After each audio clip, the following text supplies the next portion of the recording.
নারীদের অপমান না করার আহ্বান জানিয়েছেন জামায়াত আমির ডাক্তার শফিকুর রহমান। বলেছেন, তাদের গায়ে হাত দেওয়া বন্ধ না করলে জুলাই শক্তি আবারও গর্জে উঠবে। সকালে নওগাঁয় নির্বাচনী জনসভায় এসব কথা বলেন তিনি। শফিকুর রহমান বলেন, যারা নিজের মা, মেয়ে ও স্ত্রীকে সম্মান করতে পারে না, তারা দেশের সব নারীদেরকে সম্মান করতে পারবে না।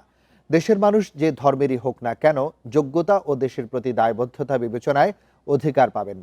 বলেন, বংশ পরম্পরায় নেতা নন, নুন আনতে পান্তা ফোরানো মানুষের মেধাবী সন্তানও যেন প্রধানমন্ত্রী হন, সেই সংস্কৃতি গড়ে তুলতে চায় তার দল।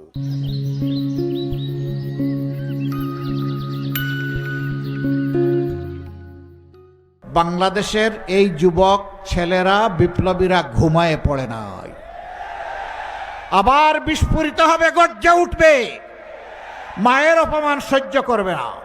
বাংলাদেশের সংবিধান অনুযায়ী তাদের সমস্ত অধিকার সমানভাবে ভোগ করবেন। এখানে কোনো বৈষম্য চলবে না। কোনো পরিস্থিতি হলেই এদেশের যারা মুসলমান নন তারা ভয়ের সংস্কৃতিতে থাকবে কেন? ওটাকে আমরা গুঁড়িয়ে একাকার করে দিতে চাই।